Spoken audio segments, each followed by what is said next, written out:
but also in different counties, and they have been occasioned by incidences of vandalism of transformers and earthing installations, illegal connections, which when they are done without due respect to the capacities of those transformers, do cause overloading, and sometimes you lose transformers every so frequently because of those illegal connections and therefore overloading of the transformers.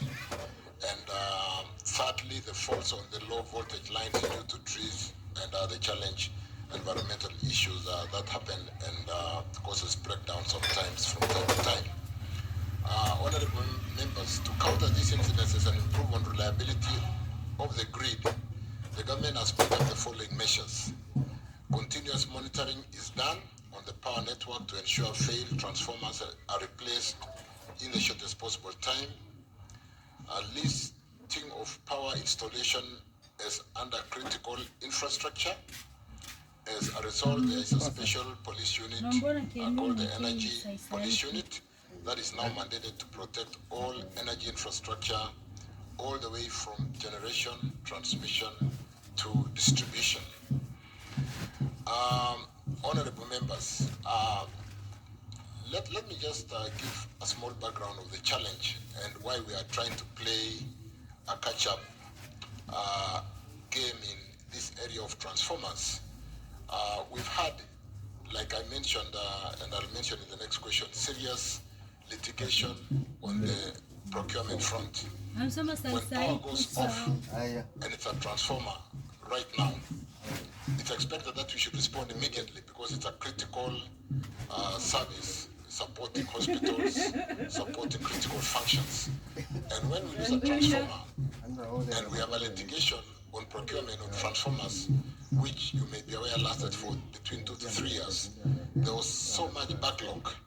And at one time, we had so many transformers paid for by customers, up to 951. And we were not able to procure because of those litigation issues. Transformers which were required for funded government last mile schemes of up to 561, which we were not able to procure. So we did create a backlog of up to 1,700 transformers, and creating a challenge on addressing some of these transformers. And that is why, Speaker, honorable members, we've had this transformer challenge that sometimes looks like, why don't we immediately bring in a replacement transformer when there's been a breakdown?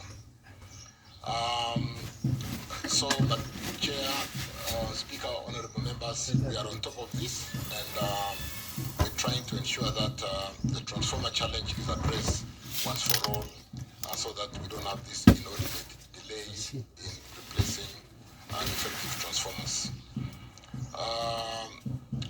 I don't know whether the next question on the inordinate delay in replacing effective power transformers in Kirugo, Maendeleo, Rishicheru village within Mwea constituency, despite multiple requests for replacement, has been put to the floor. Unless Senator provides such details, which I believe you can respond to in your next question, which is supplementary to the earlier question. Otherwise, I believe Honorable CS, the response you've just given is specific to the first question. And if there is any supplementary, I believe the Honorable Senator will be able to inquire so that you can respond to it as well. Proceed, Senator Mbuga.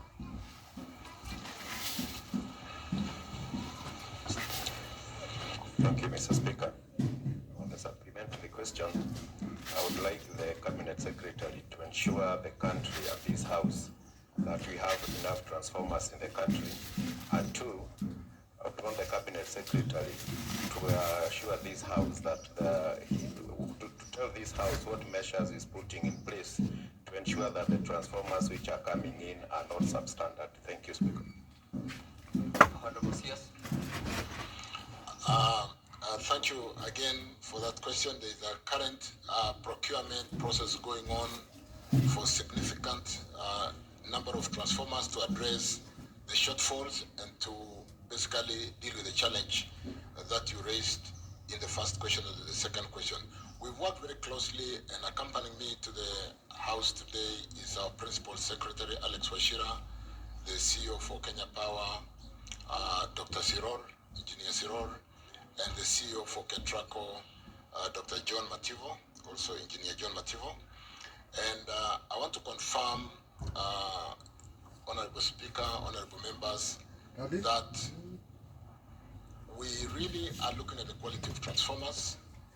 We're not only looking at the quality of transformers, we have made transformer requirements for procurement one that can be localized to our market. And we've developed standards, worked with the international community to ensure that we are able to manufacture more, assemble the transformers in Kenya. And in this procurement cycle that I mentioned, we are getting adequate transformers to address the challenge of shortage. Chair, we have addressed those quality challenges so that we do not see the challenge of transformers failing. One of the assurances, honorable members, of assuring ourselves on quality is to be able to be given warranty.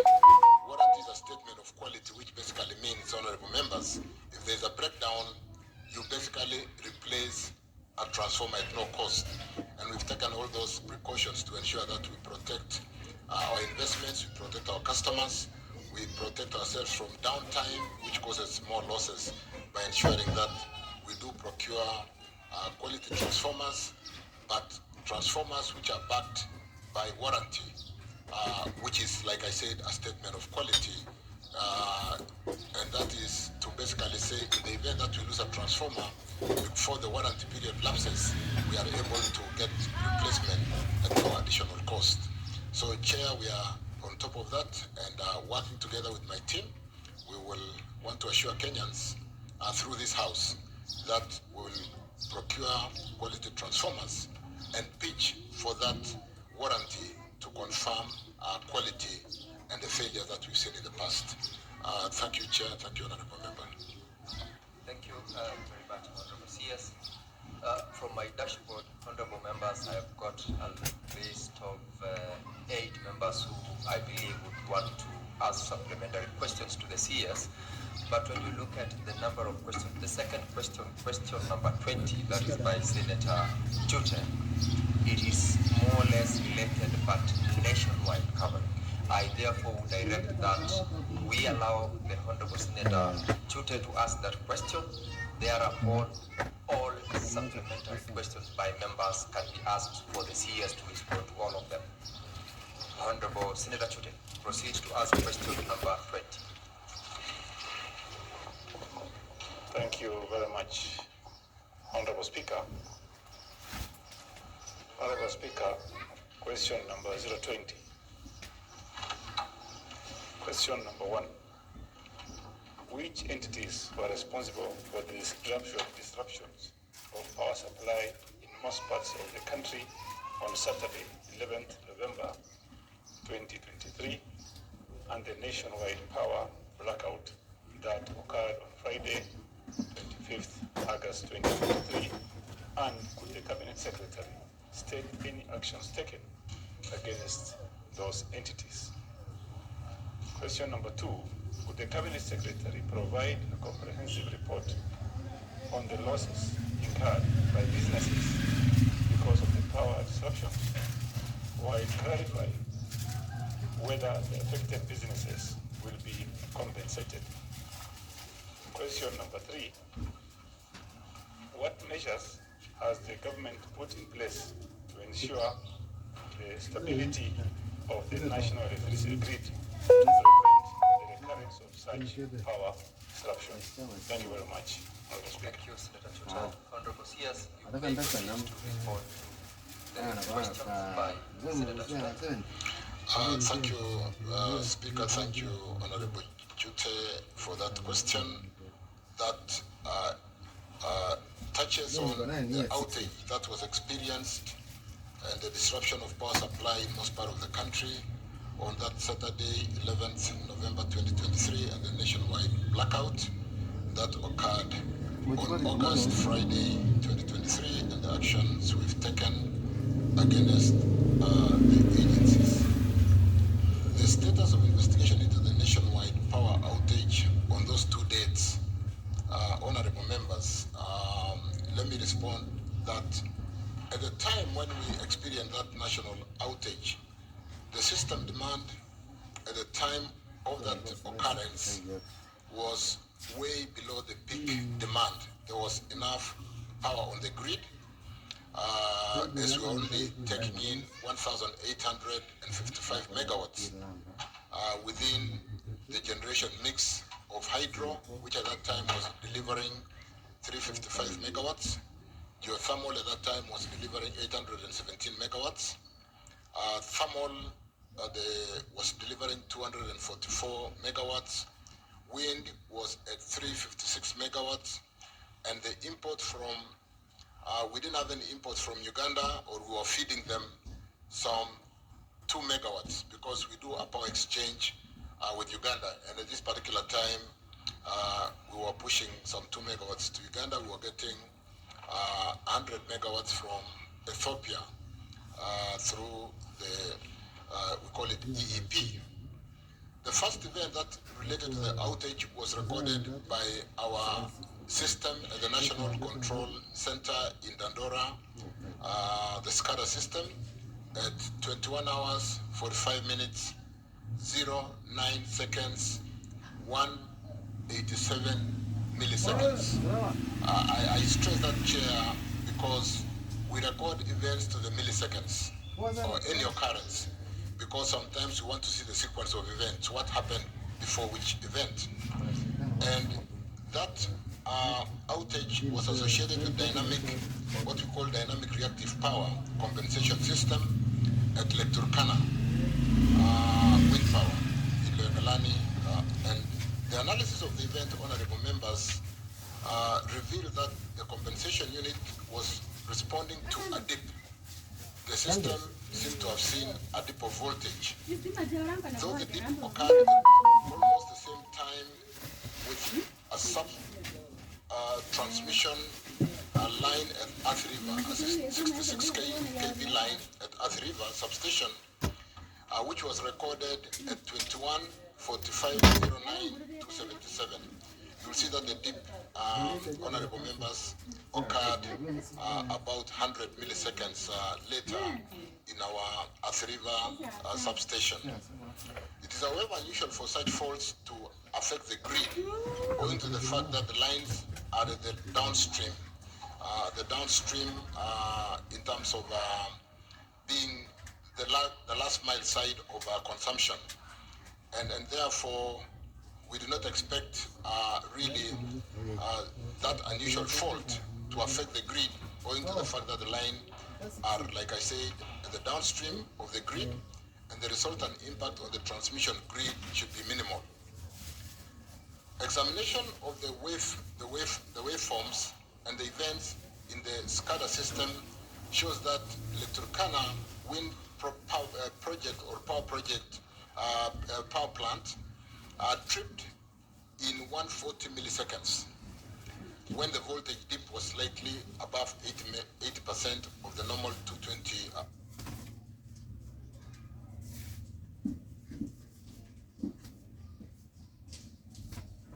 System to hold for at least 2 seconds for a fault right through.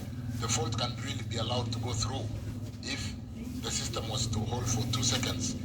But this reactive power reacted, and in less than 187 milliseconds, 140 milliseconds, the system shut down. So that really caused a challenge which cascaded down and ran us into that challenge and that problem.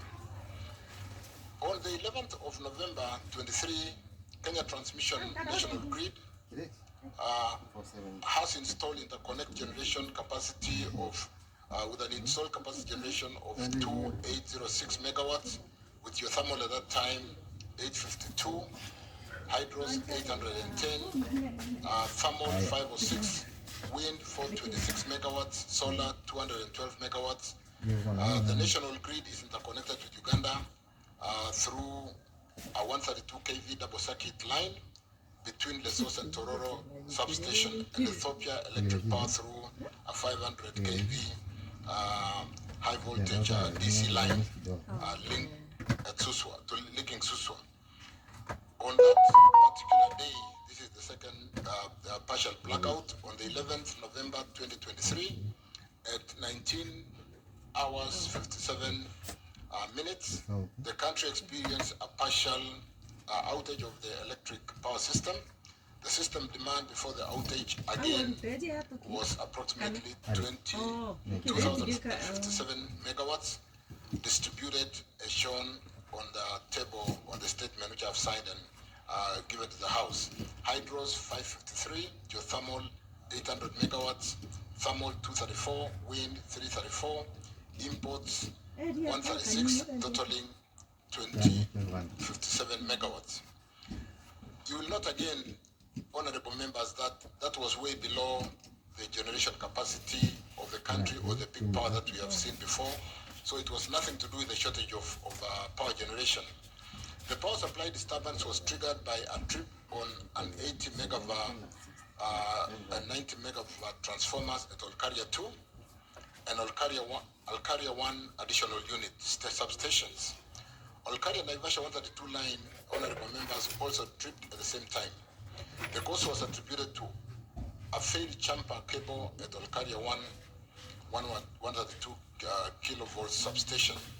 The substation was commissioned in 1992, and reconstruction work, in addition to upgrading of the generator, is due to commence this year.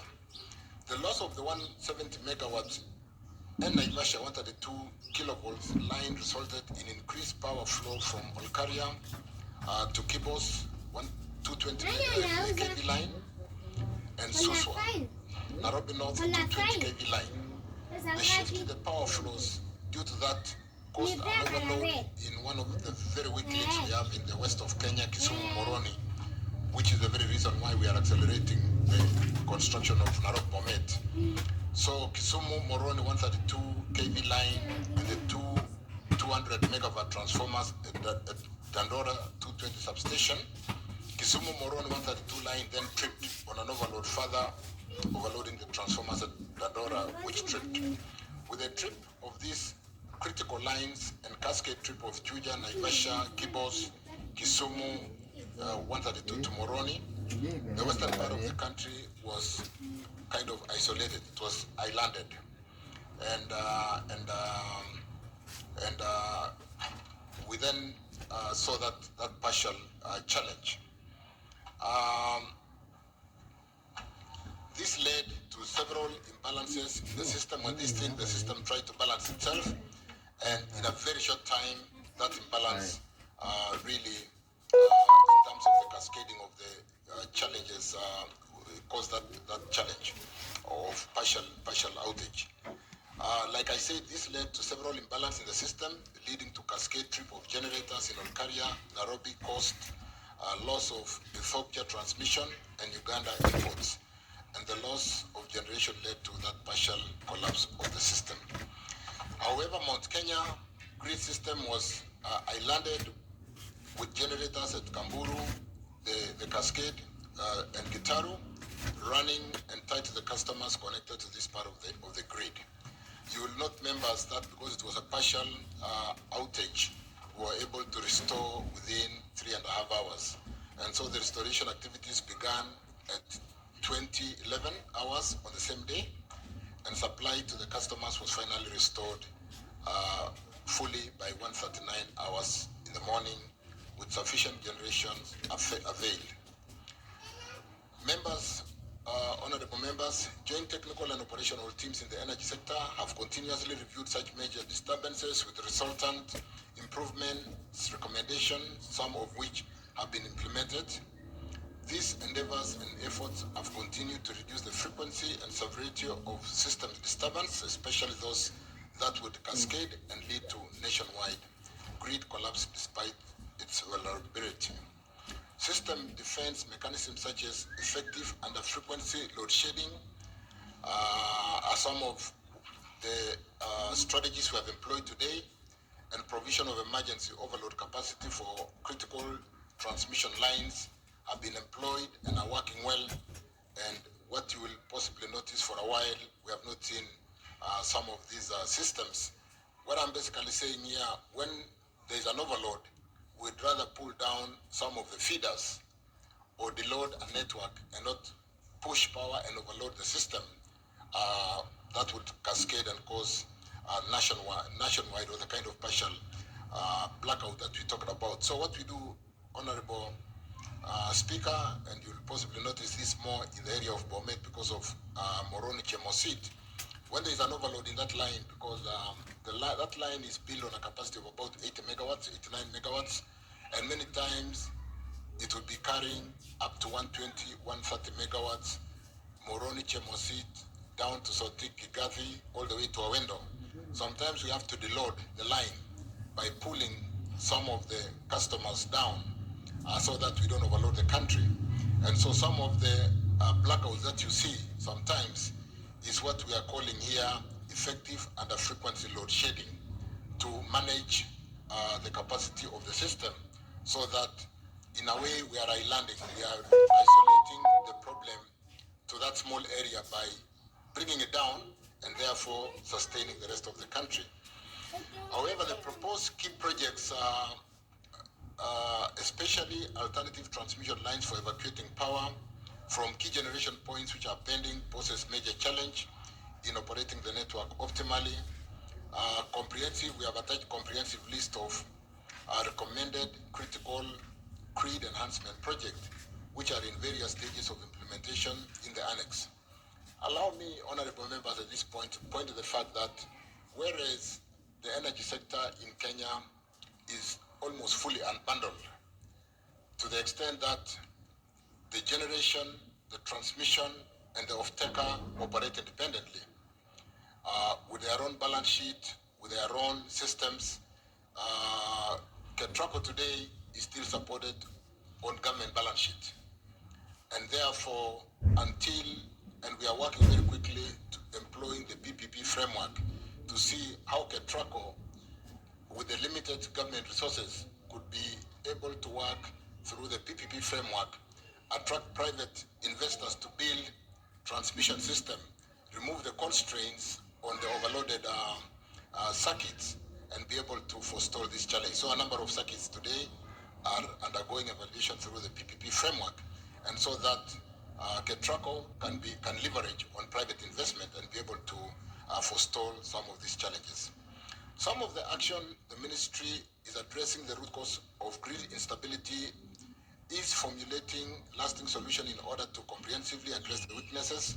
One of them is what I just mentioned through the PPP framework. Further, the government, together with our development partners, are working on grid reinforcement plan to ensure the frequent blackouts experienced lately do not become a persistent matter.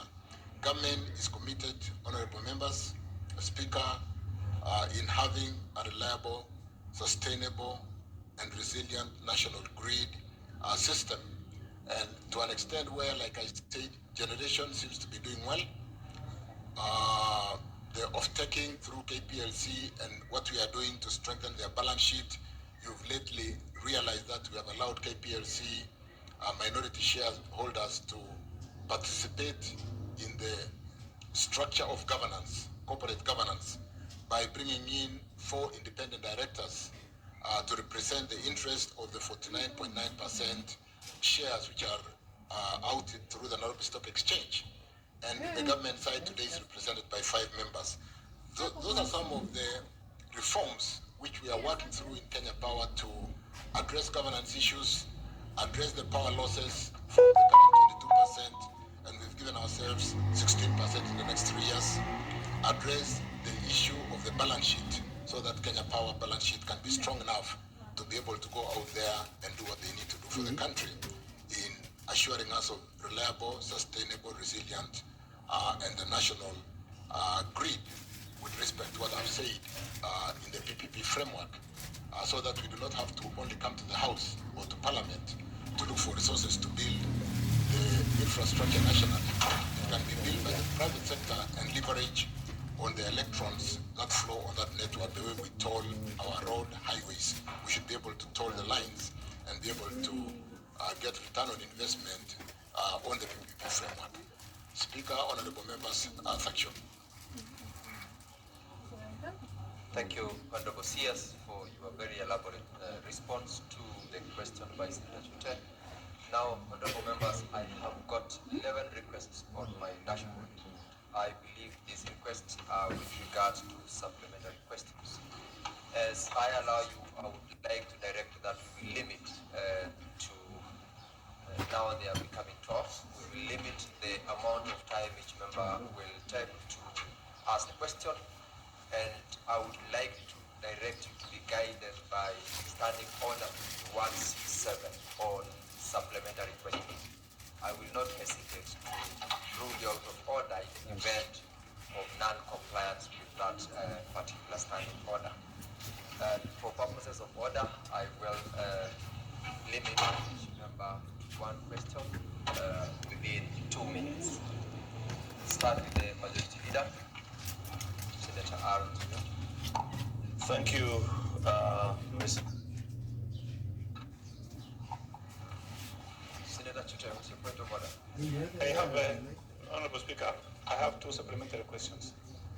Very well. Yes.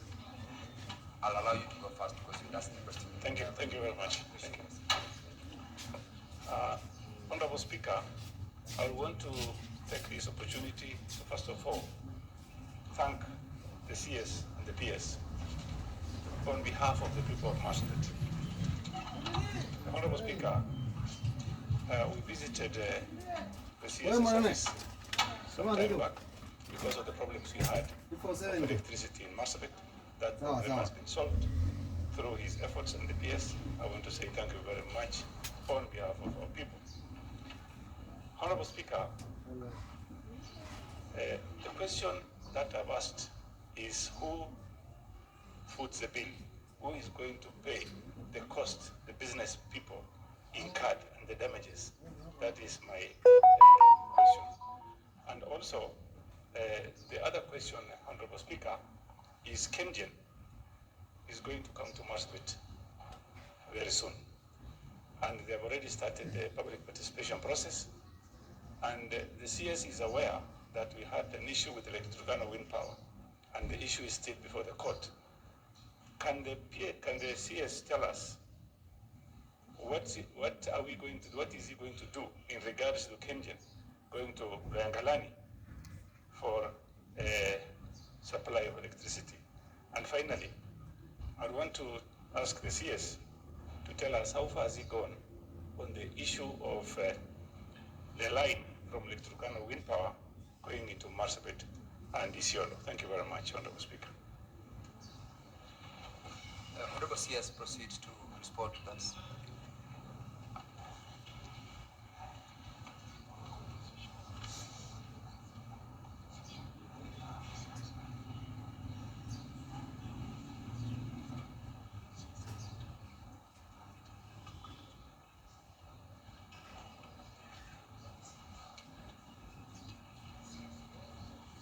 Honorable CS, we are waiting on you to check the microphone. Thank you, Speaker and Honorable. The supplementary question from Honorable Chute, and thank you for the compliments. We are at your service, Honorable members. If there are issues that we can deal on one by one, we'll be happy to do so, because we have one goal to build this country together. Marsabit, let me answer the second question on what we are doing or what KenGen is doing to better service the Loyangalani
power, we recognize that we need to service these residents of this area. And there is a project which Honorable Chuta may be aware about, where we are connecting Loyangalani. We are building a high voltage line from Loyangalani to Marsabit, and from Marsabit down to Isiolo. When we came into office, that project had been processed together with Gilgil, Mala, Tika Mala, and a payment made for the counterpart funding to support the foreign side which was coming out of China Exim. So a payment has been made. What we did immediately, because that payment was not enough, was to descope the two projects, the Loyangalani, Marsabit, Isiolo. We descoped it from Gilgil, Thika, Mala. And what that meant is we were able to then take Gilgil, Thika, Mala onto a PPP framework, the PPP I talked about, and it's advancing well. The Loyangalani, Marsabit, Isiolo then remained with a payment which represents 15% of the payment which is required as a counterpart funding, so that we can draw the EXIM funds to be able to build that line. We are further scoping that project to ensure that as we build this line, we are able to step down from 400 to 132 and 66 and be able to service that community. And as we go to Isiolo, we should be able also to step down from the 400 kV through that scoping and ensuring that we service the people of Isiolo, Marsabit, as the line comes down. That is an advanced stage. The scoping work is going on through China Exim. In principle, we are done on the Kenya part, and the payment has been made. So we should be seeing, as soon as we are done with our partners, China Exim and the contractor, the line or the contractor going to site, because payment has already been made on the counterpart Kenya portion. And so as soon as we finish with China Exim, we should see not only the big lines being built, but the step down from those high voltages to the voltage that feeds the communities coming out. And together with last mile, for the first time, we should see Loyangalani on grid, we should see Marsabit on grid, coming down all the way to Isiolo, where we already have our two lines. Honorable members, we basically would be happy to really see that region on grid on account of the fact that Marsabit is very rich on wind resources, very rich on solar. And as we pull those resources to the significant industrial load centers, we will be servicing the communities, coupling with the last mile programs where you fund us as Parliament. Regarding the first question on compensation, when we have a major blackout which impacts on the whole country, the point would be to establish the cause and be able to really apportion the blame. Why you had me reading up to the second, the millisecond when the event occurred, is to find out whether did the private investor power plant in Turkana go out first and cause the problem, or was the problem caused by the Juja 220 which came in 100 milliseconds later? So that work is going on, but again, honorable members, when we have a blackout, it is so significant in terms of losses for the country. And like I said, when we have a company like Kenya Power, where we are trying to restructure its balance sheet to be able, Kenya Power backstops all the IPPs in terms of the partial risk guarantees that supports power generation for Kenya. And unlike the banks, if one bank goes down, the other banks will be there. So we really need to take care of KPLC, even as we go today to from one market player to an open market, where we will be allowing generators to generate power and wheel it to market or to load centers using the wheeling policy, which is shortly being gazetted for purposes of allowing multiple players in the industry. Because when I talk about a market which is unbundled, you should be able to generate your own power in a power plant and get Ketraco to wield that power to market for you and sell that power to industry wherever you want to sell in the country. And that then removes the Kenya Power being required to reticulate or transmit and reticulate. So the unbundling is a significant aspect of what we've done in supporting opening up the market, so that we then move from a one market buyer where Kenya Power buys all the energy and distributes to an open market where anybody can generate, use the Ketraco to wield the power to market and sell that power to industry, whatever the industry is. A lot of work is still going on in this space of compensation. And how much can we compensate when there is something like a national disaster or a major accident? But as regarding challenges where a cabling problem or a transformer caused a problem and Kenya Power is culpable, then that doesn't represent a problem in compensation and from time to time. But when we have a national challenge, like when the whole network goes out because of something that is almost close to a national disaster, it becomes a challenge to say who should compensate, because we would certainly be closing down a company that we need to support the rest of the economy. We need to pay attention to that compensation space, but compensation do happen in where the faults are very specific and pertaining to what would have been avoidable, to the extent that Kenya Power would then be able to compensate the affected families or the affected businesses to that extent. So we need to look at how do we then compensate when it is a national challenge, which if costed, even the entire company would basically go under, and therefore cause a problem for the entire country. Thank you, members. Thank you, Honorable CS. I will now allow members to ask some questions.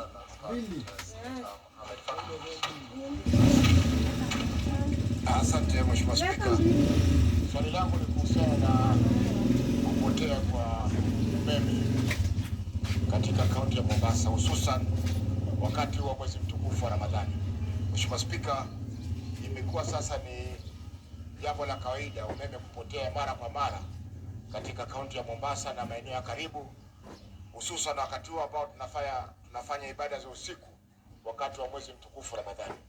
Wengi wanashindwa kuhudhuria ibada hizo kwa sababu ya ukosefu wa umeme, na vile vile pia ni kiusalama. Si rahisi mtu kutoka nyumbani ikiwa hakuna mataa barabarani ambayo yamezimika kwa sababu ya ukosefu wa umeme.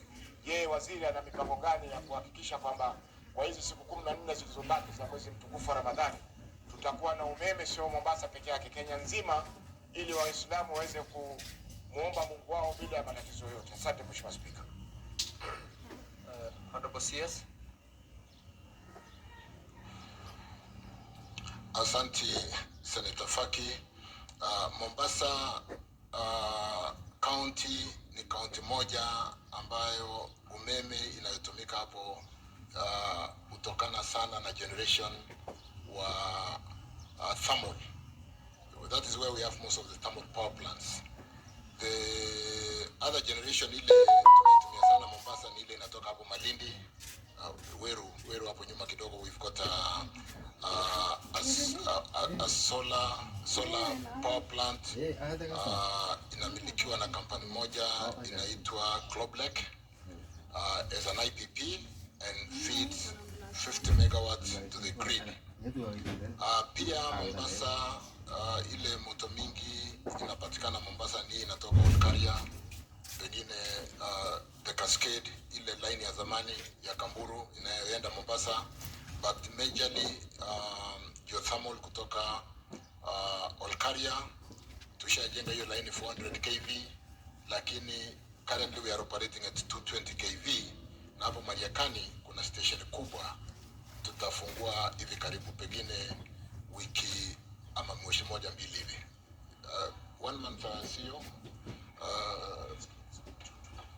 July tutafungua hiyo station ya Mariakani. The challenge in Mombasa, honorable members, is the fact that most generation is happening out of Mombasa, and we are transporting power to Mombasa. And the only heavy generation, particularly coming out of Malindi, ni ile ya jua. Na unajua jua ikipotea kidogo inaanguka, ikirudi inaamuka. But what we are doing to the challenges of intermittence, we are trying to stabilize that power ili kwamba tuhakikishe kwamba Mombasa is well served. Mombasa is well served. Senator Abdul Hadi, what's your point of order? Thank you bwana. Asante sana bwana Speaker. Waziri kidogo ananichanganya. Anaongea Kiswahili, mara anabadilisha kwa Kizungu. So inakuwa ngumu kufuata maneno yake. Siachague moja akae kwa lugha moja, kwa line moja tafadhali. Asante Speaker. Yes. Senator Hadi is concerned. Nitachagua Kiswahili lakini wacha niseme kwanza kwa Kiingereza. So, honorable members, like I said, the challenge in Mombasa is the fact that most of the generation happens out of the region. We transport the power to Mombasa. What happens in Malindi, or the generation out of Weru in Malindi, the solar power plant, you know, most of the renewable plants like wind and solar are associated with intermittence. Intermittence is to say when there is wind, and wind is very good at night, you do very good generation. And when there is no wind, you have to have a replacement to take over and supply energy, similar to solar. And whereas we support Mombasa majorly with diesel generation, we have built a line, 400 kV line, between Olkaria through to Isinya, Mariakani, and that will service Mombasa adequately with almost 100% renewable energy. Mariakani is being commissioned in July, and because I'm here with my team, Honorable Faki, or honorable members, we've had the challenge during the month of Ramadan. We'll possibly want to do more of what we are doing in Narok Bomet to ensure that there is no overload or constraint in the transmission systems, which occasionally there is, because we are also building a line between Malindi, Weru, Kilifi. The funding is available together with the Narok Bomet from Korea, South Korea, and Africa Development Bank. In fact, we have already gone to tender on the one for Narok Bomet. With that funding, there is so much happening in Mombasa. We recognize Mombasa as an important city, not only during such holy months of Ramadan, but as a gateway, water gateway, not only to Kenya, but to the East Africa region.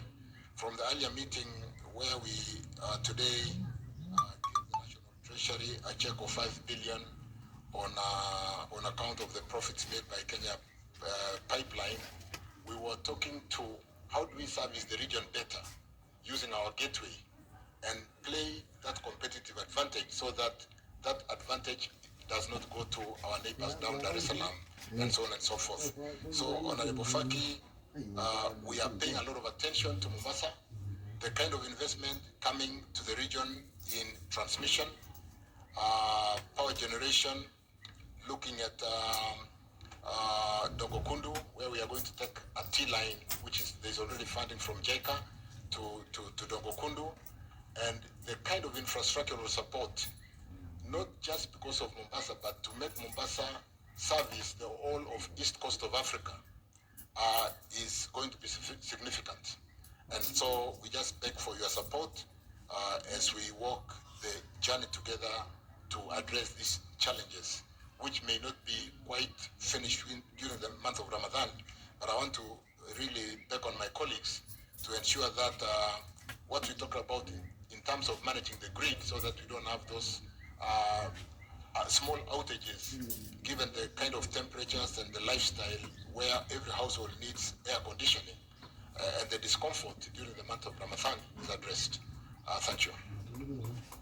Senator Abbas Sheikh Mohammed.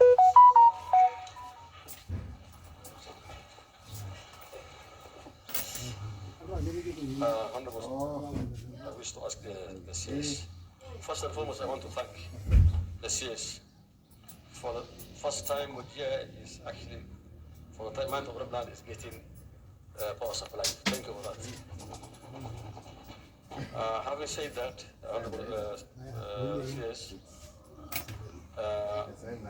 the municipality of Wajir Township actually is expanding, and the machines are getting very old, and it's emitting a lot of heavy emissions and fumes of, and this that is causing a lot of pollution. So I don't know what measures can be put in place. Because that machine now, the station now is actually surrounded by settlements, and the pollution is just too high. I want you to at least do something if it can be done. Two Honorable Speaker, yes. There was a plan for 5 megawatts solar for Wajir. I don't know where that plan has gone. We are looking at anxiously waiting for it. I want to know the situation. And what plan do you have for Wajir? Now that I can hear my colleague here, he's almost getting benefited from the wind power. So I think you should also divert this wind power to Wajir because it's actually even shorter. Then taking it back to things like Susu and all this and Naivasha. So what is the plan for Wajir actually? Well, to have to be at the bottom of the national grid. Otherwise, as it is, the county is growing. We are already experiencing, upcoming of contagious. You've asked your question. Honorable CS, if you could respond. Thank you, Senator Abbas, and honorable members. As regarding plans we have for Wajir being majorly supported through the COSAP or Kenya off-grid solar system, we've got funding from, there is a retiring OECD funding from Poland, which we are pitching for. We've signed an MOU for that fund of $200 million to come to Kenya to support in the development of areas like Wajir. And I think we are ready as Kenya, and we've submitted a document to the other side. I think we should be signing before end of April to draw that funding. A lot of that funding will support the off-grid systems, but more importantly, members, we are looking at how to connect Garissa on-grid to Wajir. There's also a program of hybridization where Wajir is currently served fully 100% by thermal generation, diesel generator.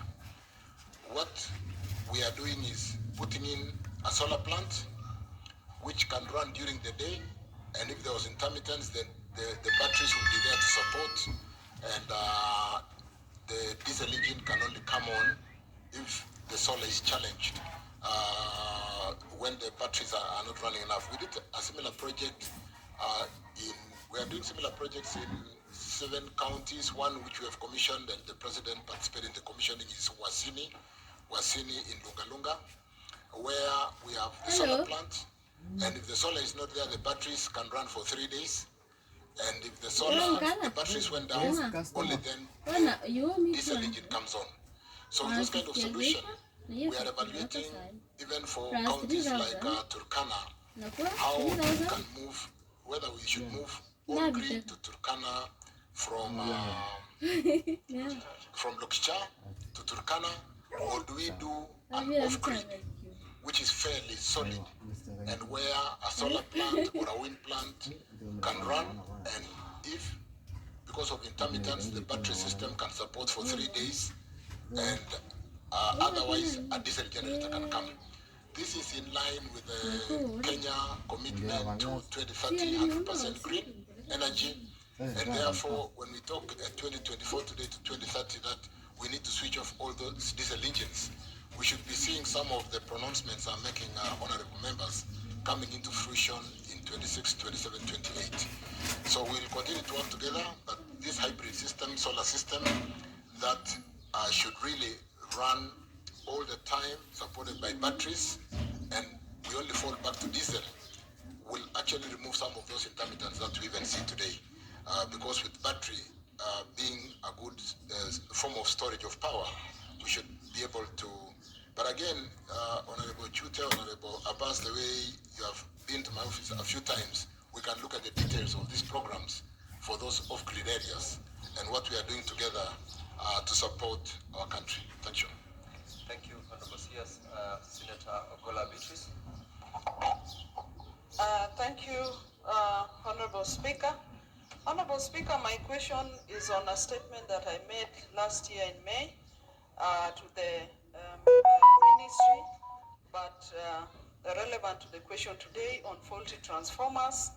In my question, Honorable Speaker, I'd asked that the ministry lists a number of faulty transformers in Homa Bay County and provide timelines within which the transformers would be replaced.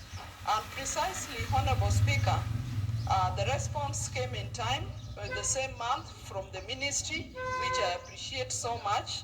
And in the response, Honorable Speaker, the CS had given a list of transformers, 83 in 84 in number, that were faulty, and went ahead to give two lists. One list has 21 transformers that would be replaced by REREC by the 31st of July 2023, and another list was given of 63 faulty transformers that would be replaced by KPLC by the 31st of July 2023. Now my question to the CS is the CS aware that the commitment that was made by the ministry to my response has not been honored, and I would like to know why and when that would be honored? Thank you, Honorable Speaker. Honorable CS, you will respond to the question. Thank you, Speaker. Thank you, Beatrice, for that.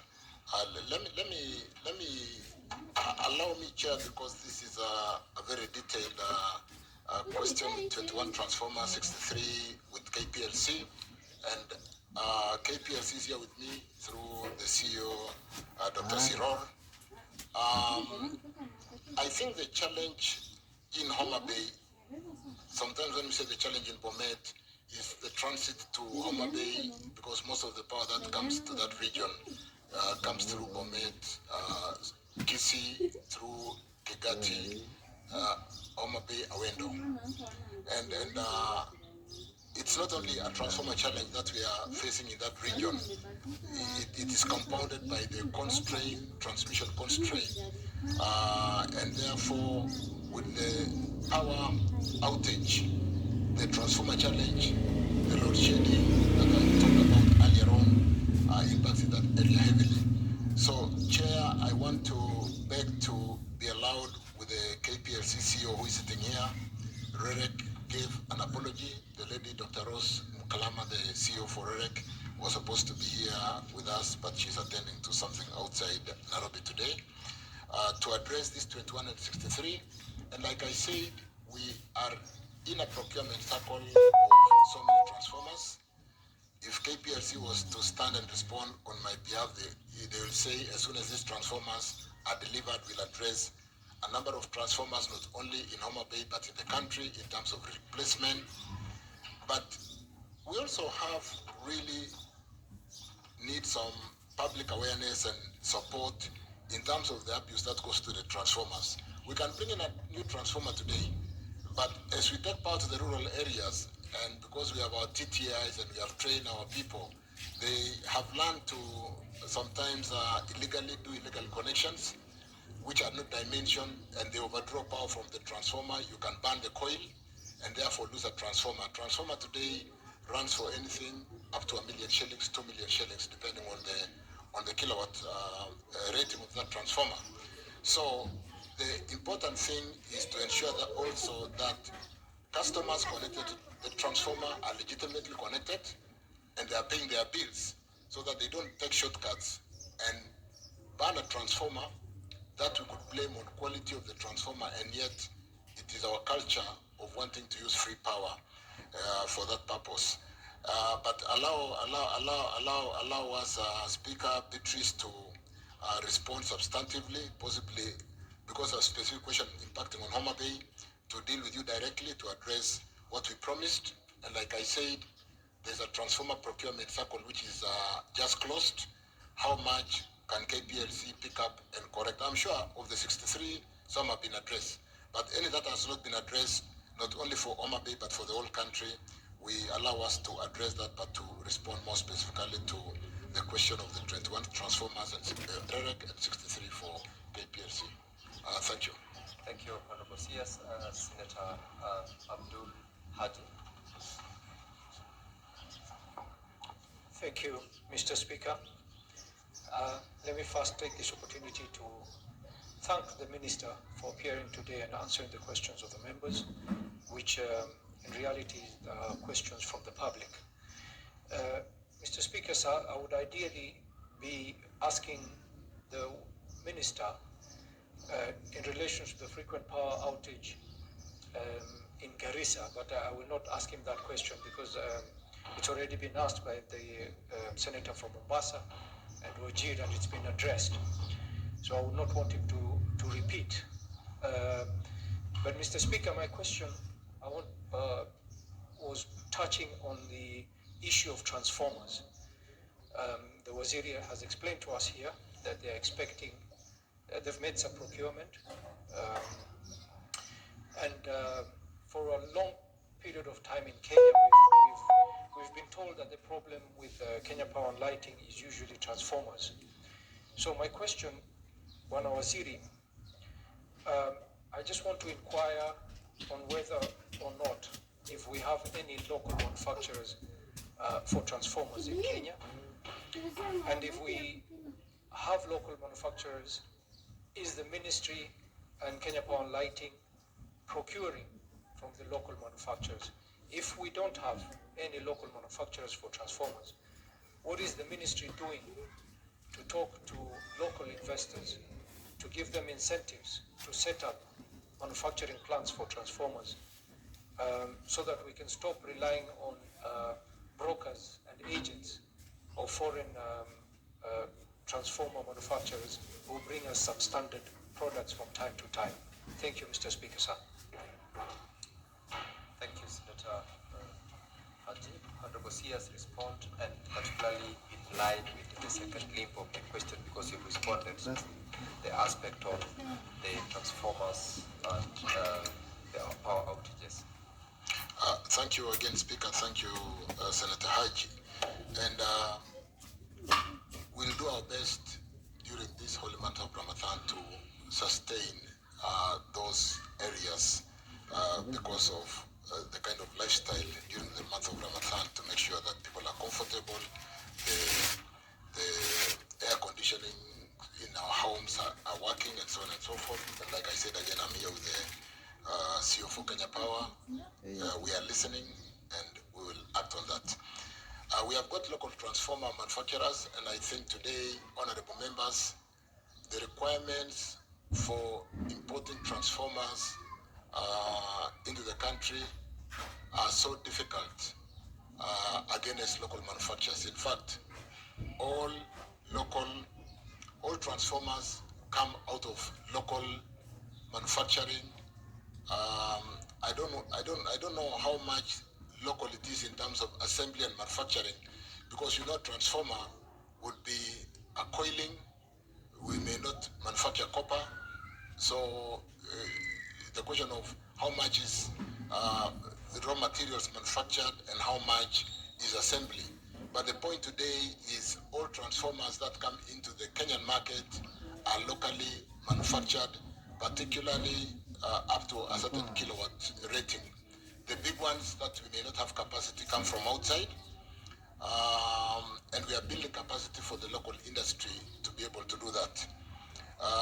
We've got a very stringent inspection and certification process, and Kenya Power do work with the local manufactured transformer companies to ensure that we support them in this endeavor, and therefore localize, create jobs for our industry, But the point, Mheshimiwa, is it would be difficult of 100 new transformers coming into the Kenya market. You may not get 5 imported transformers. It is basically locally manufactured. Thank you. Thank you, Honorable CS. Senator Aaron Cheriot. Thank you, Mr. Speaker. Mr. Speaker, first I want to congratulate the Minister and his team for a job well done in first responding to questions that have been raised by members, and also the leadership that they are providing to the Ministry, listening to the answers. Mr. Speaker, if the Minister can commit and assure us that the plans as he has laid out this afternoon before the House will be delivered, then we're in a good place, and I want to appreciate what they are doing as a team at the Ministry. I have one question, Mr. Speaker. When the Minister was responding, Speaker, he mentioned the desire by GOK to move to 100% green energy by 2030 and the plans that entails. I am aware, Mr. Speaker, because previously in my life in this House, I served as a member of the Energy Committee, Mr. Speaker, that there are many people that you can call entrepreneurs, for lack of a better word, who are still holding around, either in Kenya or in the famous capitals of the world, exploration licenses for geothermal, which can help us as a country to access those sites, Mr. Speaker, and be able to bring on shore cheap and affordable power, as opposed to the old generated power, some of which he has mentioned, like the diesel power. When is his ministry going to take decisions against such business people, so that we are able to enjoy cheaper power? Because that was a key promise that this administration made to the people of Kenya, yet that is yet to be fulfilled, Mr. Speaker. Finally, Speaker, and this is of interest to you, so even if you want to throw me out, it is your people of Bomet who will benefit just like my people, and that's not a bribe to you. Can the Minister confirm to the House when will they commence the construction of this narrow Bomet line that will affect all of us that are in the western part of the country, to stop this quasi-late shedding that we will continue to see each and every other day? The President made a pronouncement recently in his tour of Bomet, but we want to know when will works commence. I thank you, Mr. Speaker. Honorable CS, respond to the two questions. Ordinarily, you ought to have asked one supplementary question, but I exercise the discretion and understanding order number 1. So, Honorable CS, proceed to respond to the two questions by the Minister.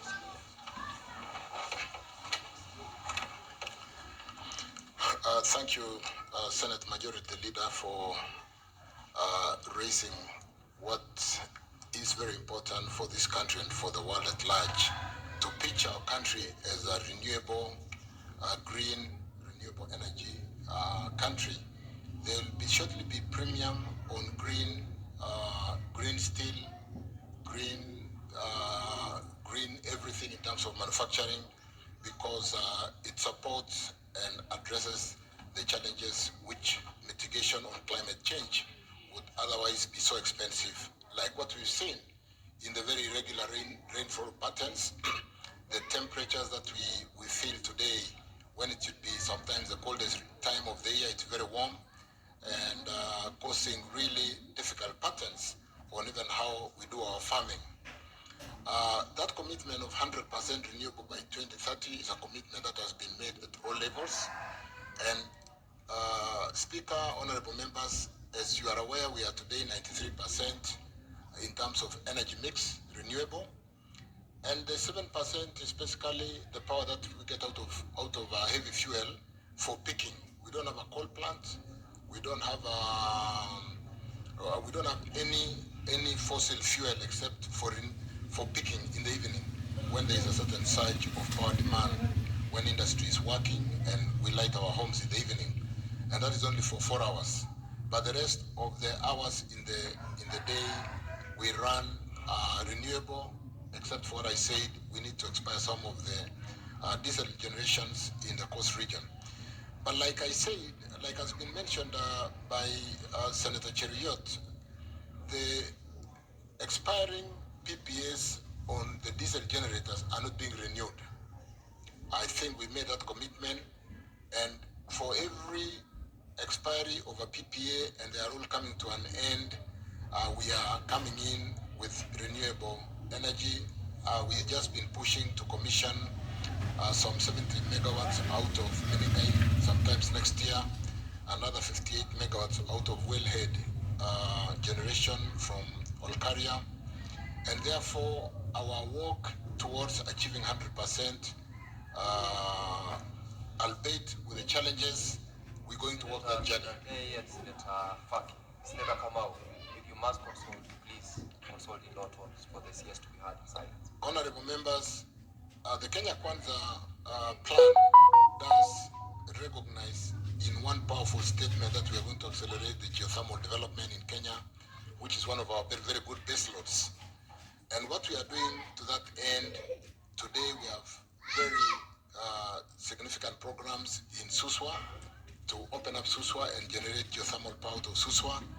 We have about 80 megawatts out of Paka. Paka, honorable members, is in Tiati, and we are going to accelerate building a line from Lesuk to Lesos to pull out that power and generate out of that area. We are working at Paka to open up that area. We've drilled the first well. It is heating up. So there's so much activity in the geothermal development to basically support us, because geothermal is a very good base load in terms of generating all the time and availability. We gave concessions, like the majority leader did mention, to some of the private developers, and concession comes with work programs.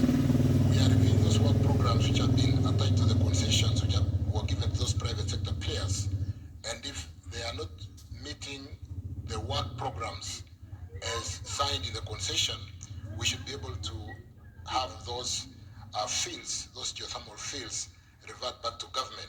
But we are working very closely to ensure that we do achieve that target of 100% renewable. As regarding Narok Bomet, I just whispered and confirmed from Dr. Mativo, the CEO for Ketraco, that we have already gone to tender.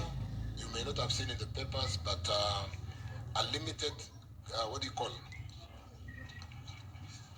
number of vendors, or restricted tenders of 6 companies were approved, were given advance approval by Africa Development Bank, and the 6 bidders are currently responding to those bids.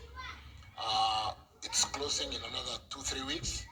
We will award, and instead of building that line in the traditional 24 months, we're going to build it in 12 months. I'm told we have a commitment to deliver that line by 1st of June 2025. So we are working around the clock to make sure that happens. In the meantime, to address that challenge, honorable members, there was a contractor who went bust, who was doing a line from Sondu, Homa Bay, Awendo.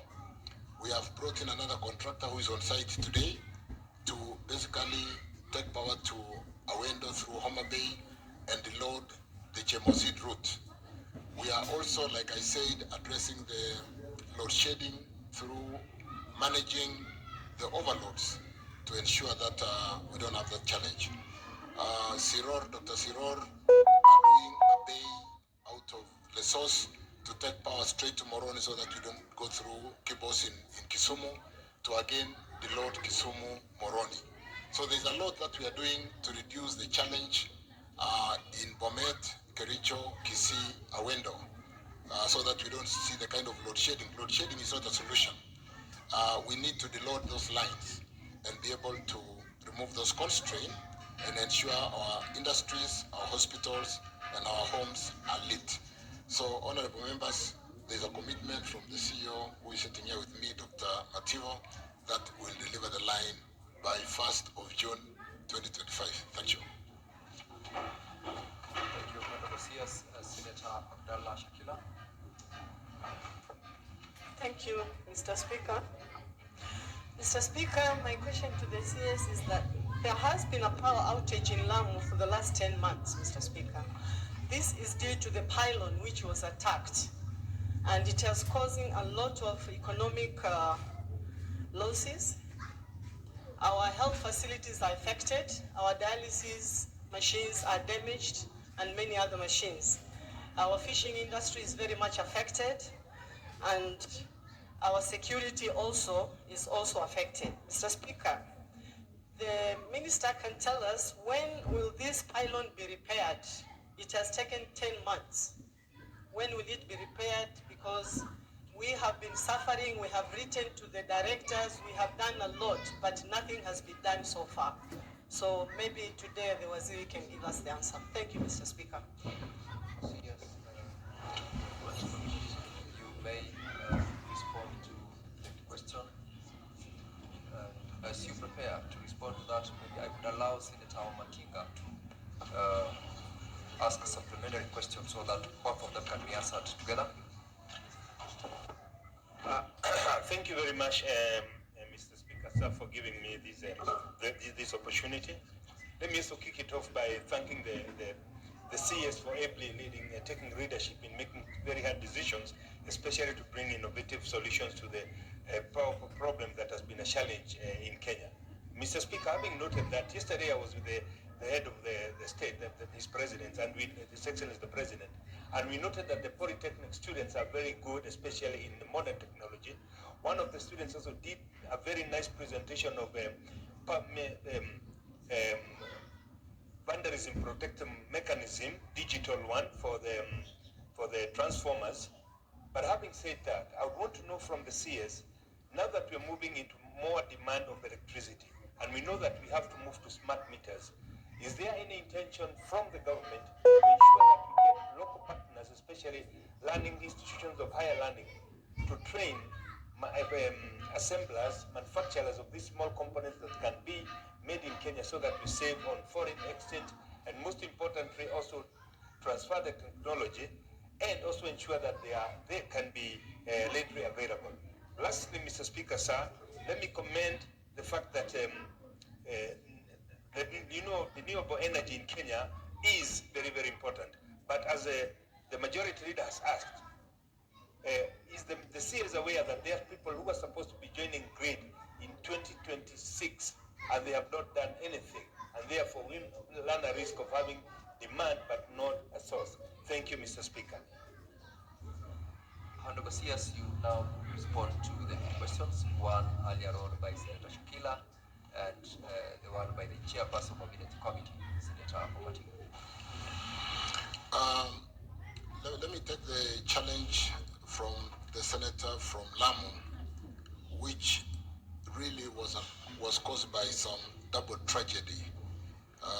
The El Nino, which caused flooding and brought down some of our poles, but more importantly, and not very loudly, when 3 of our towers were brought down, and you know those towers that were hit. And we did have some 33 kV line which provided some little relief, but the major 132 line that was hit, and where the DOD has cleared the site, we've now procured a contractor. In the next 1 week, the contractor will be on site to erect those 3 towers that were brought down, and we should be able to restore normalcy in Lamu. And with respect to the flooding, that has not been a major one. I think we are quite advanced, and Senator Fausia, Shakila, I know Shakila very well. We've come a long way. So we will be able to address that. We'll be able to address that in a short while. In another 1 week, since the site has been cleared, we'll be able to bring those 3 towers up and restore normalcy in Lamu. Thank you, Senator Matinga. With respect to what we've done as a government in bringing up our TVETs, addressing the challenge of our youths to be able to employ our youths from our polytechnics.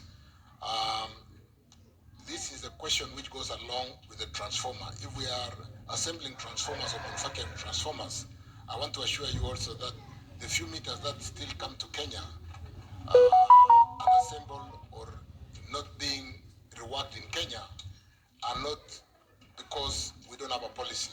The policy today, if you warehouses in industrial area. They are not warehouses. We are having semi-knockdown kits. We are assembling, we are testing our meters, our digital meters in industrial area. And CEO Kenya Power can confirm that. Rere can confirm that. And as we roll out our capacity and students from the Polytechnic, the TVET, I can assure this house that there'll really be opportunities in these areas of technology to even go into manufacturing the more detailed components as opposed to just assembling. So, honorable members, we are already on it. There's a policy framework in Kenya Power that meters ought to be local. Transformers should be local. And when there is no room almost for competition against a local manufacturer today. So we are working on that. I want to confirm that it would be an exercise in futility if our TVETs are charging out our youth and we are importing some of these things that can be locally manufactured, locally assembled in our country. Thank you, Speaker. Thank you, Waziri. Jackson Mandago. The IPPs, let me touch on the IPPs which are on the East Coast Power Development for delivery of power in 2026. Senator Wamatangi chairs the Energy Committee. We'll possibly invite you in the next 1-2 weeks in a session that we are planning to sit down with all the IPPs to confirm whether they can sign on the cost of delivery, unit cost of per kilowatt that is acceptable to us. The delivery, the COD, what we call the date of commissioning or commercial operation date of 2026. The way we run the LCPD, East Coast Power Development Plan members, is we match demand with supply. We don't generate what we don't need. And then therefore, it's a chicken and egg question. Do you develop power when there is no demand? Or do you generate demand and then you develop power? In which case, the industry may not be willing to wait for you to spend 3 years in a power plant if they are ready to invest. So it sometimes can be an impediment to developing industry. So what we'll be doing, my chair, in a short while, is calling all the IPPs who have been scheduled to deliver in 2024, 25, 26, and 27. That is the tariff period that has been provided by EPRA, the current tariffs that are levied by Kenya Power, to confirm that they will all fulfill their CODs. And if they can't meet their CODs, there are other generators outside 26 or 27 who are willing to come in and be able to support us to ensure that the demand is not suppressed because we are not able to supply the energy or the power in good time.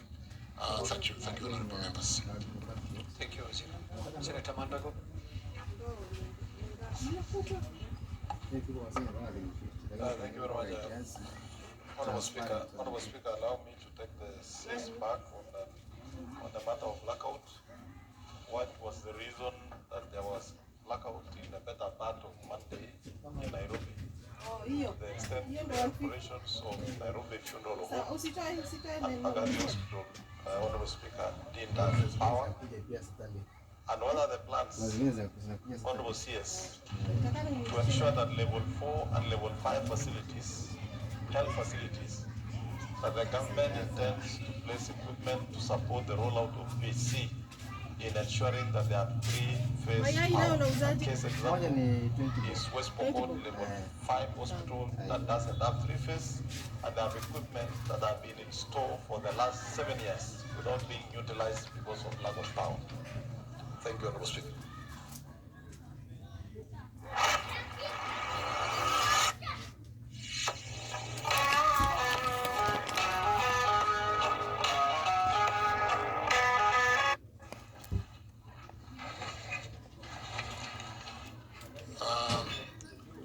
Today is Wednesday. I think Monday is the day when some of us did not get home because everywhere was flooded because of the heavy rains.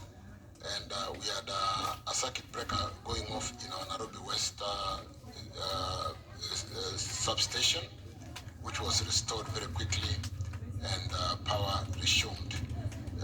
When there were the kind of floodings which even blocked expressway, honorable members. It is something that, but again, like I've said before, we are paying attention to ensure that we reduce or we eradicate the blackouts completely, which are caused by events which are avoidable. And then we are going to pay attention to that. As regarding our public institutions which are not on power or not on three-phase, we've made a commitment that there's absolutely no reason why we are 75%, 77% access on power. That basically means power is within reach. And yet, public institutions, schools, high schools, primary schools, dispensaries and hospitals are not on power.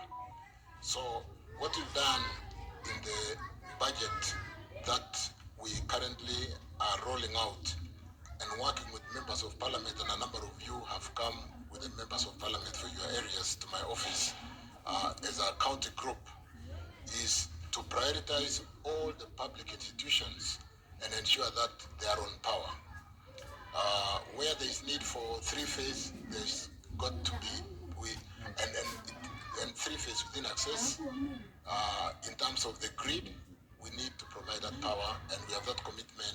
There's absolutely, primary schools are center of habitation. Schools are not in isolated areas, and therefore, when we provide a transformer to serve a school, the communities around the schools through maximization are serviced. And if we do the adjacent school, the pockets that are out of 600 meters because of the resistance of the lines and the fact that we don't want to have too much power losses because of very long cables, can then be patched with transformers and provide 100% connectivity to the country. We are working hard to see whether through the funding coming through Parliament, the support coming through Parliament, the support coming through our development partners, we can accelerate connectivity in Kenya and come close to 100% by the year 2030. The same year we are saying we need to be 100% renewable.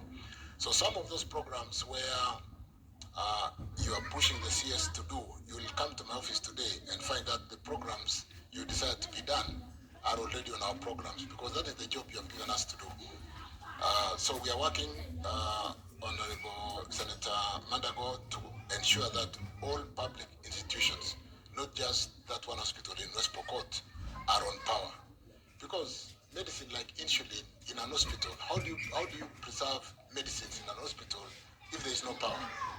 So as a priority, before we go to our villages, there is no reason why any public institution today in Kenya is not on power to be able to support the livelihoods of the people around that region. So we have that commitment and we are working on that. Thank you, Speaker. Thank you, members.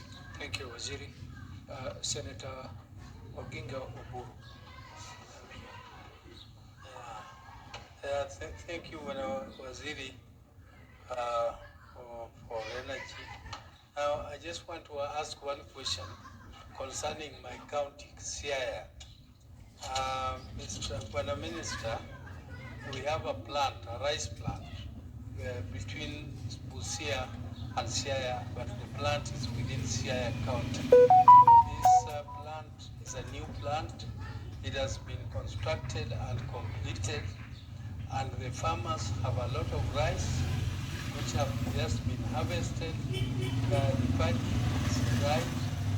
is dry, and it is thousands and thousands of bags. I went there, Mr. Speaker, and I witnessed the way the desperation of the farmers, because they don't have, the mill cannot be opened, and yet it is complete, and the farmers now risk either losing that crop or taking it to Uganda for milling, which is very expensive. And the reason why the plant cannot be commissioned is because of three-phase. The power is already there, but it needs to be upgraded to three-phase.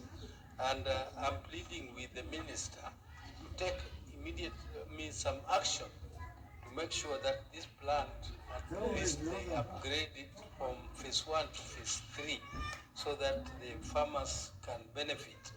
Mr. Speaker, there is also the industrial park within the same area in Siaya, just adjacent to Siaya town, which was commissioned by CS Korea some few months ago. It is also completely dysfunctional because of upgrading the power from phase 1 to phase 3. So these are the two big projects in Sierra and the only ones. Mr. Speaker, I hope that the minister is going to take note and take some action to ensure that these projects start functioning. Thank you, Mr. Speaker. Thank you, Senator Waziri. We are going to take two more questions because of time. Then maybe you can answer all the three and we see if we can cover more ground. Senator Samson Cherargei, and then followed by Senator Deritu John Kinyo. Thank you, Mr. Speaker, sir. And I want to thank Cabinet Secretary for Energy, Mheshimiwa Chirchir, for always working in silence and doing wonders. He's one of the CSS that normally works in silence, but is very effective and efficient. Mr. Speaker, mine are just brief question. Waziri, would it be the reason of faulty transformers that is causing regular power outage? Mark you, I was in, over the weekend, I was in Kapcherop Township, Waziri, and in that township, they can lose up to 2 days without electricity.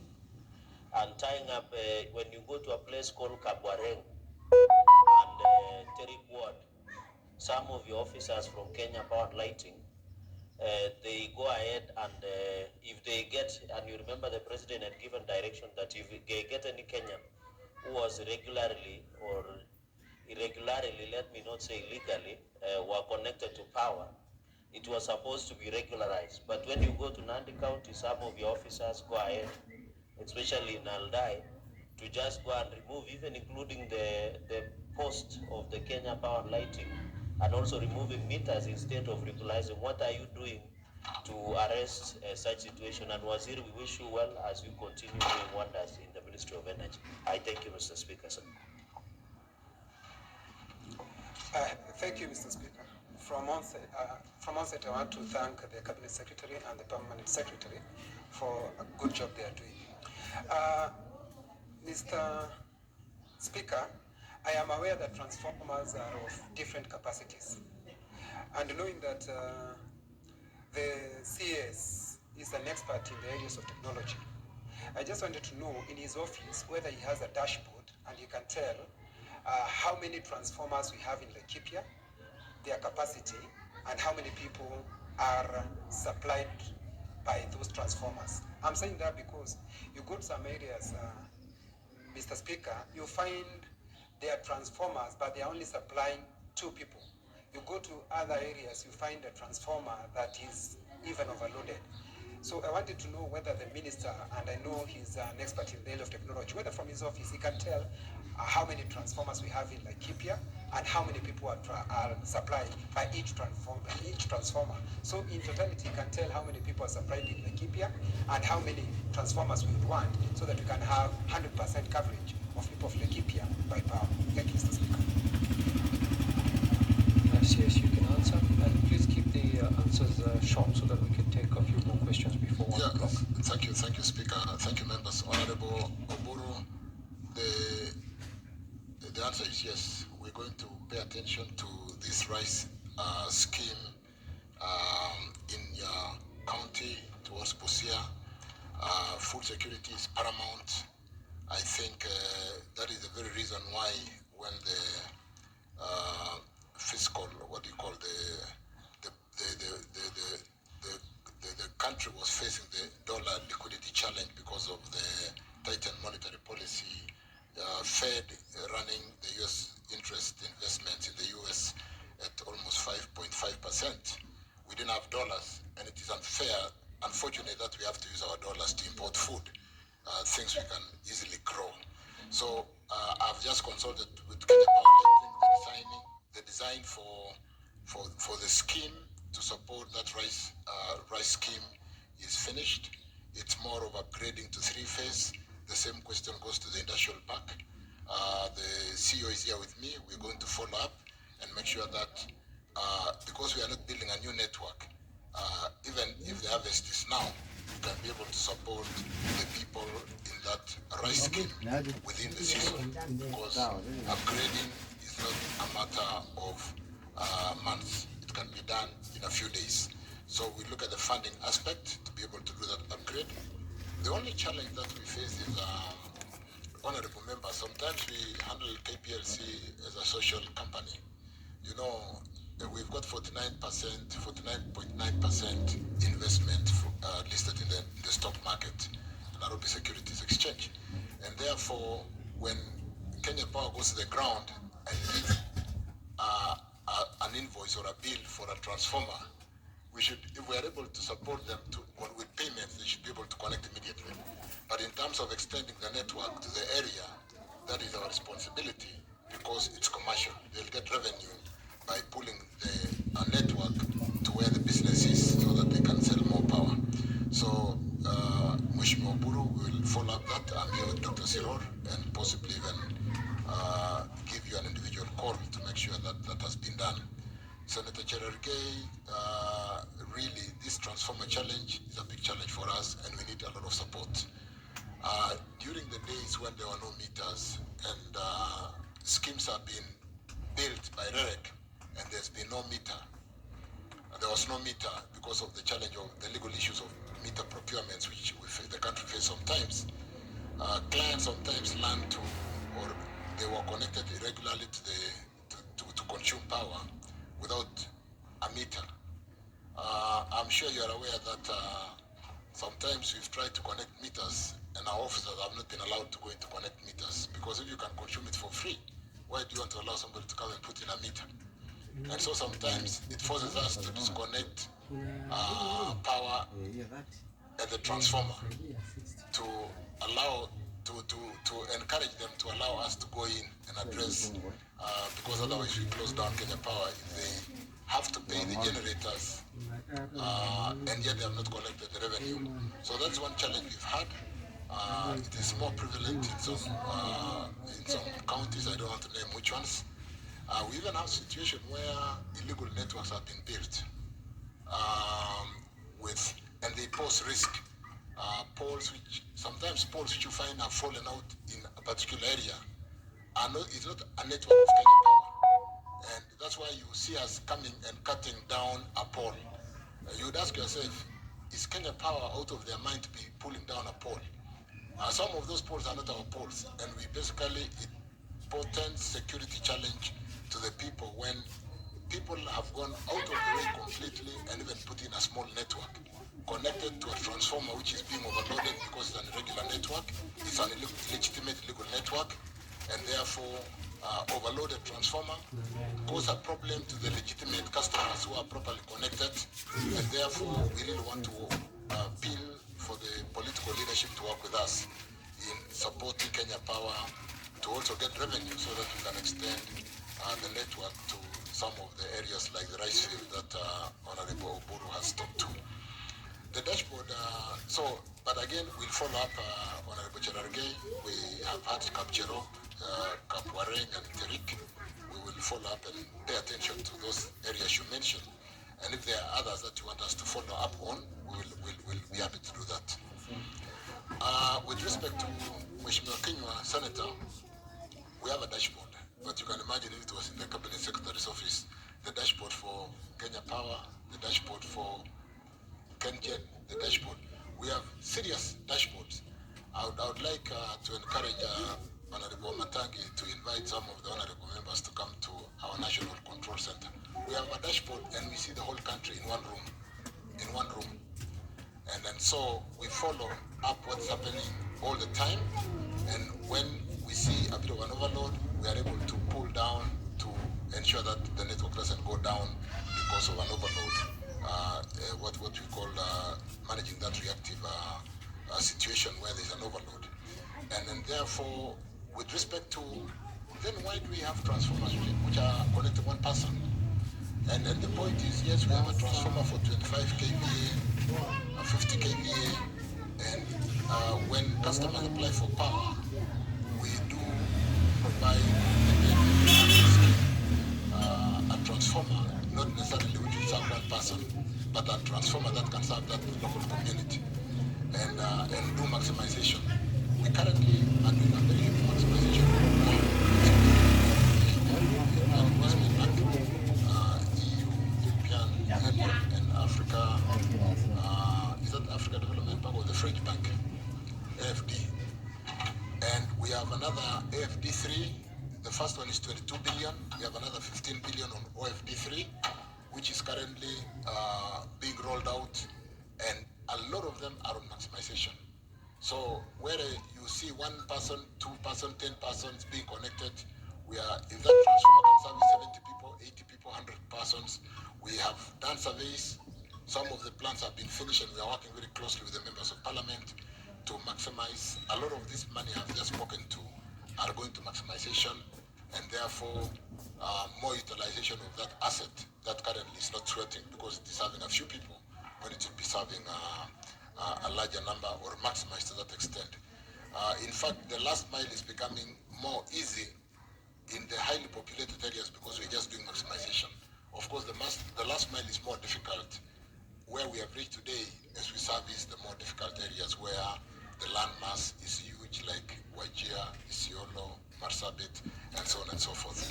But we are committed on the last mile and maximization. In fact, Honorable Kenya should come over to my office for a cup of tea, and we can look at how Laikipia is coming up. Asanteni, thank you so much. Thank you, Waziri. I think we can squeeze 2 more questions. One from Sheikh Omar, Mariam, and I wanted to give the ladies, Gloria, I thought you had requested. Okay, and then we give Gloria also. Let's be fair to the ladies. And ask the questions very quickly, please. Thank you, Mr. Speaker, for giving me this opportunity, for your time. Mr. Speaker, I don't know if this question was asked by my colleague from Northern Kenya, but I want to hear from the CS. And during El Nino, Mandera, the road which connects to Mandera was washed away. Mr. Speaker, that showed that by then, in El Nino, Mandera is on blackout for almost a month because of you cannot ferry fuel from here to Mandera because of El Nino. My question is to the CS, why are we still using generator? Secondly, why are we not benefiting national grid? Thank you.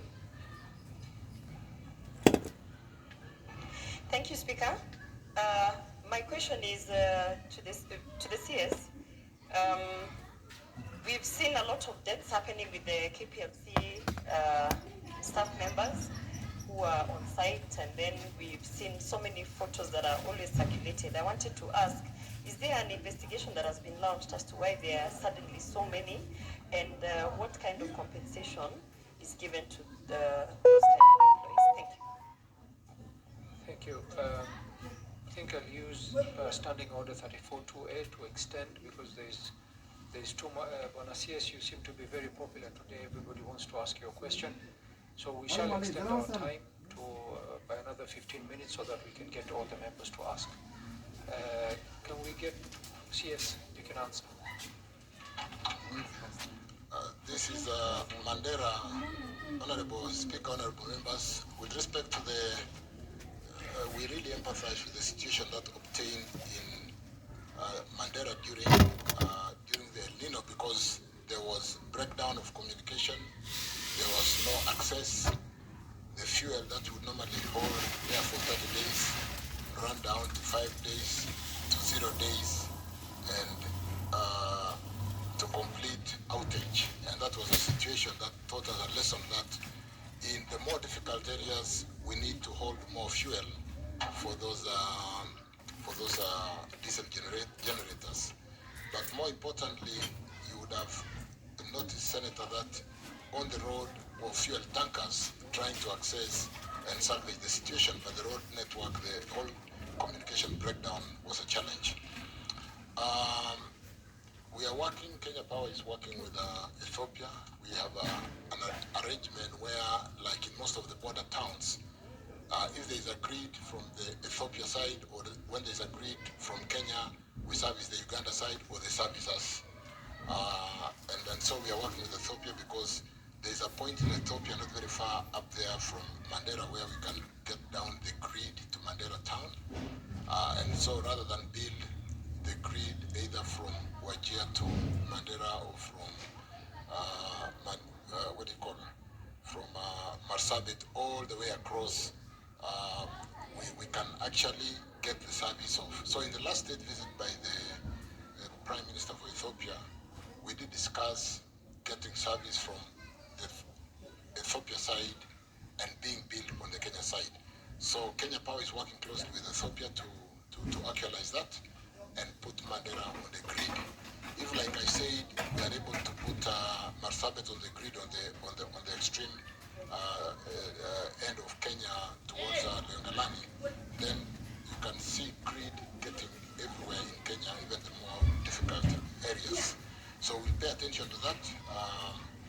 In fact, they were even talking about joint generation of power through some of those big rivers that go out of Kenya to Ethiopia to be able to forestall that challenge. But the immediate solution is to do cross-border connectivity for customer connections as opposed to bilateral power. So that we do that currently in Uganda around the border. We do in Namanga. We supply all the suppliers in most of the borders.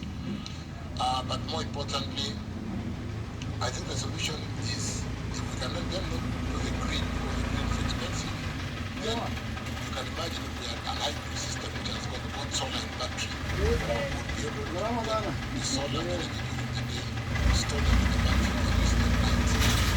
And when the generators are there and there was no fuel, would have mitigated that challenge, not to be at the level of desperation that we saw over that time. With respect to Gloria and the question of the deaths, it's unfortunate accidents happen, but sometimes some accidents are highlighted more than others. I know we have had recently 2 deaths, one in Trans-Nzoia and one in Thika, on one of the power lines. We try to follow the best practices of safety because of the challenges of working on very high voltage lines. And you can see a situation where when we do announce that we are doing a maintenance in an area, we switch off the whole area.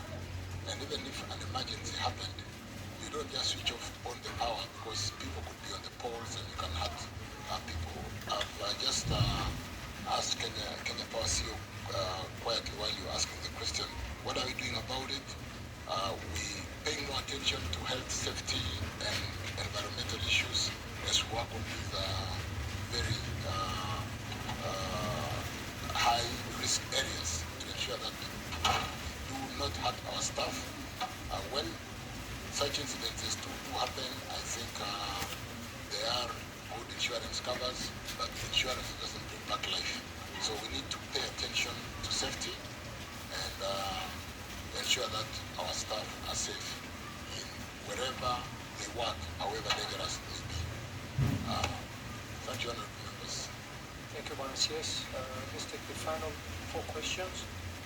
In this order, Senator James Murango, Senator Seki, Senator Murgo, and we'll finish with Senator Chute. Very briefly, please. Asante, Mstahiki Spika. Kwanza nishukuru waziri pamoja na katibu wako wa kudumu Alex kwa kazi nzuri ambayo mnafanya. Ni kweli tunaona yanayofanyika kule mashinani bila kelele mingi. Mimi ningetaka tu kukumbusha kwamba pia kuna taarifa ambayo nilikuwa nimeitisha hapo awali kuhusu stima ambayo ilikuwa inawekwa sehemu ya Kichungu mahali inaitwa Gethsemane na imekaa kwa muda mrefu. Wananchi kama 700 hivi ambao wanafaa kufaidika, vikingi vimewekwa. Ningeomba tu kama unaweza iangalia iweze kufanyika kusaidia wakazi.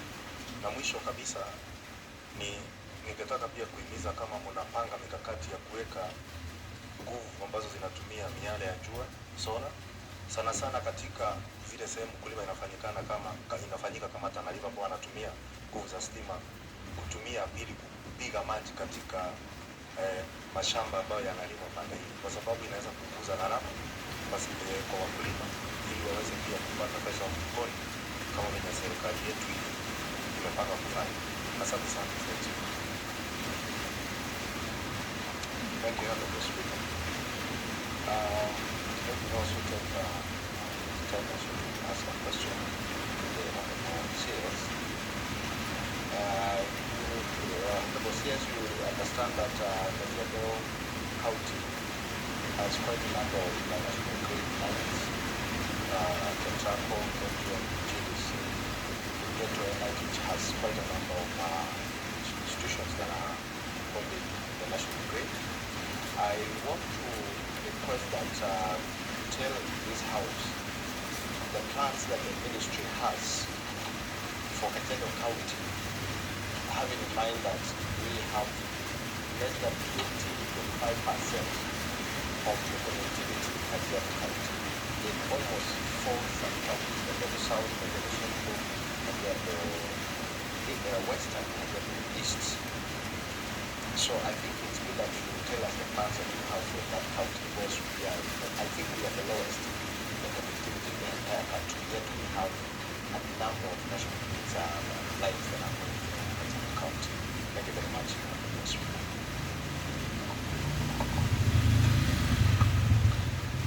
Thank you very much, Honorable Speaker.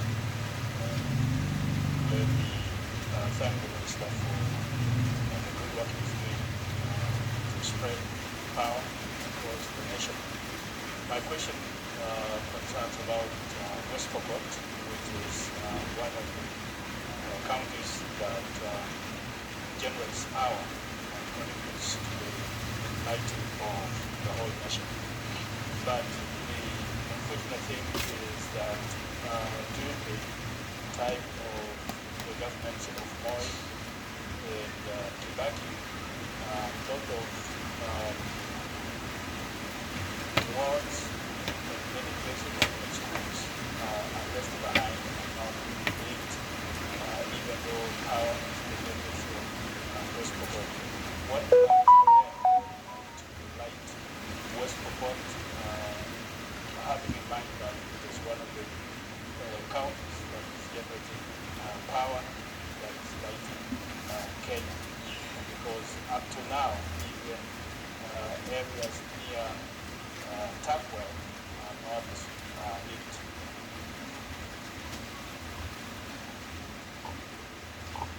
Thank you very much, Honorable Speaker. I thought there was a question I asked earlier about Kengen going into Loengalani. And if the CS can remember, I wanted that answer. If not, then I can explain.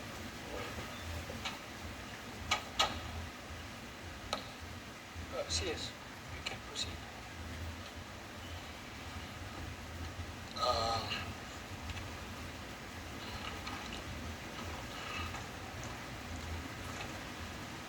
Senator Kamau, Gishugu, our solar pumping for agriculture to support food security.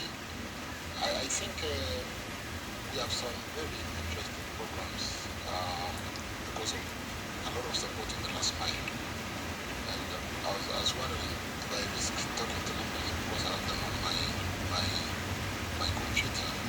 We might learn the better part of the day to an extent where we have good funding for last mile, particularly recall when we did the budget policy system made with the parliament and the budgets of 14 billion. But apart from the local funding, we got very good funding from the economic partners. I'll need to check what is retaining for Kisumu and the entire Kajiado county through there. But Kajiado is a movement company. It's good to sit down with some 750 million for last night. If West Pokot